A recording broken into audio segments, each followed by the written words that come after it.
এবার মোহনবাগানের জন্য এএফসি ক্লাব কম্পিটিশনে ভারতীয় ক্লাবগুলো নিজেদের স্লট হারাতে চলেছে, তা তোমাদের ডিটেলসে বলবো আজকের এই ভিডিওতে। তার আগে একবার তোমাদের বলে দেবো 30শে সেপ্টেম্বর এএফসি চ্যাম্পিয়ন্স লিগ 2 এর একটা ম্যাচ হওয়ার কথা ছিল মোহনবাগান সুপার জায়েন্ট ভার্সেস ইরানের ক্লাব সেপাহানের সঙ্গে।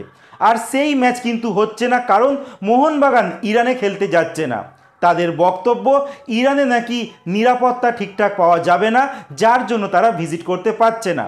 কিন্তু ইরানের এই সেপাহান ক্লাবের তরফ থেকে জানিয়ে দেওয়া হয়েছে তারা কিন্তু যথাসম্ভব নিরাপত্তা দেবে। আর আজকে আমি 29 তারিখ ভিডিওটা বানাচ্ছি, এই দিনকে এএফসি চ্যাম্পিয়ন্স লিগ এলিটের ম্যাচ রয়েছে, যেখানে ইরানের ক্লাব টাকটার এফসি তারা নিজেদের ঘরের মাঠে খেলতে নামছে ইউএইর একটি ক্লাব আল ওয়াদার সঙ্গে। আর এই আল ওয়াদা কিন্তু মোহনবাগানের থেকে ছোট ক্লাব নয়, ধারে ভারে তারা অনেক উঁচুর দিকে একটা ক্লাব। তারপরও কিন্তু তারা নিরাপত্তার জন্য কিন্তু খেলাটা ক্যান্সেল করেনি, তারা কিন্তু ইরানে খেলতে গেছে।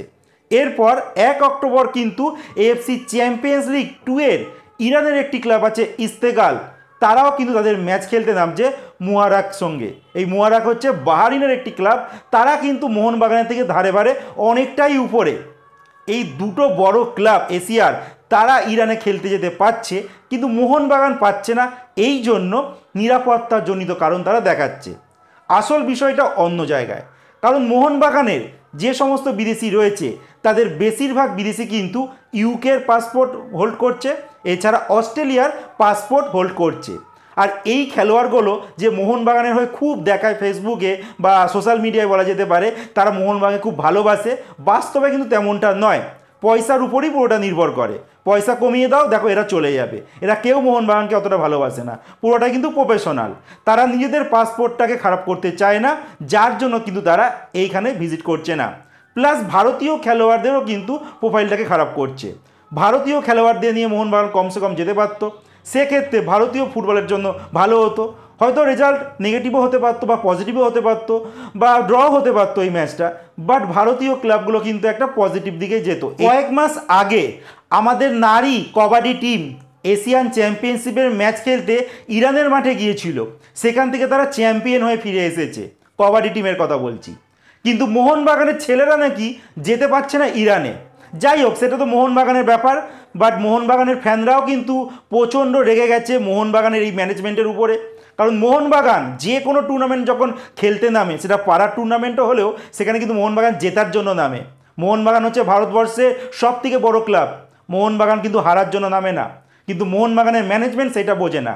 উল্টো দিকে অনেক আইএসএলের ক্লাব কিন্তু মোহনবাগানের উপরে অভিযোগ করে আসছিল যে আইএসএল কেন মোহনবাগান গুরুত্ব সহকারে খেলে, কারণ এখানে রেফারি ম্যানেজ করা যায়। হতেও পারে নাও হতে পারে, সেই বিষয়টা আমার কাছে সঠিক তথ্য নেই। বাট মোহনবাগান কিন্তু এই এএফসির ম্যাচ খেলতে সেপাহানের সঙ্গে ইরানে গেল না, তার জন্য কিন্তু ভারতীয় ফুটবলকে অন্ধকারে যেতে হতে পারে। কী কারণে সেটা তোমাদের বলছি। এই মুহূর্তে এএফসিতে ভারতীয় ক্লাবগুলো দুটো স্লট পায়, একটা হচ্ছে এএফসি চ্যাম্পিয়ন্স লিগ 2তে ডাইরেক্ট গ্রুপ থেকে আমরা শুরু করতে পারি, আর একটা প্লে অফ ম্যাচ খেলে আমাদের শুরু করতে হয়, যার জন্য আমরা মোহনবাগানকে এই বছর দেখলাম আর এফসি গোয়াকে প্লে অফ ম্যাচ জিতে তাদেরকেও দেখলাম।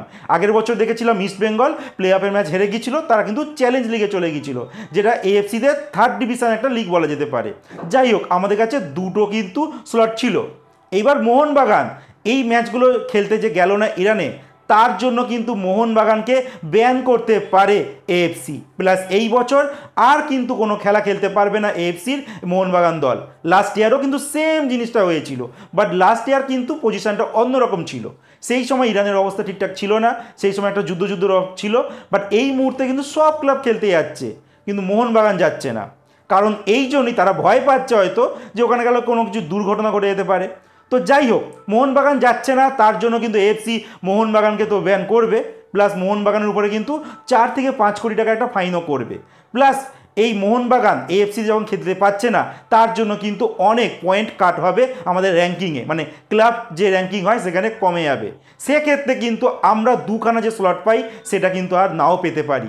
সেক্ষেত্রে আমরা চ্যালেঞ্জ লিগে চলে যেতে পারি, যেটা 3rd ডিভিশন লিগ বলা হচ্ছে এএফসিতে, যেটা মোহনবাগানের জন্য কিন্তু ভারতীয় বাকি ক্লাবগুলোকে সাফার করতে হতে পারে। আগের বছর দেখেছিলাম সেম জিনিসটা মোহনবাগান করেছিল, যার জন্য কিন্তু অনেক পয়েন্ট মাইনাস হয়েছিল। কিন্তু ইস্ট বেঙ্গল অনেকগুলো পয়েন্ট কিন্তু এই ক্লাব কম্পিটিশানে কিন্তু সংগ্রহ করেছিল, তারা কোয়ার্টার ফাইনাল অবধি উঠেছিল, যেটা মোহনবাগান করে দেখাতে পারেনি। আজ পর্যন্ত মোহনবাগান কিন্তু ভারতের বাইরে কোনোদিনও সফল হয়নি, পুরোটাই ব্যর্থ। আর এখানে এইবার একটা ভালো টিম তৈরি করা হয়েছিল, মোহনবাগান সমর্থকরা প্রচুর আশা করেছিল, ভেবেছিল মোহনবাগান ভালো কিছু করে দেখাবে। কিন্তু মোহনবাগানের ম্যানেজমেন্টের যে সিদ্ধান্ত সেটা কিন্তু কেউ মানছে না, মোহনবাগান সমর্থকরাও মানছে না, মোহনবাগান যারা সমর্থক নন তারাও মানছেন না। কারণ এই জন্য মোহনবাগান এই সিদ্ধান্তের জন্য কিন্তু এএফসিতে ক্লাব র্যাঙ্কিংয়ে আমাদের প্রভাব পড়তে পারে, যার জন্য আমাদের যে দুখানা স্লট এখন পাই সেই স্লট কিন্তু আমাদের কমে যেতে পারে। তো এই জিনিসটা কিন্তু মোহনবাগান ঠিক করলো না।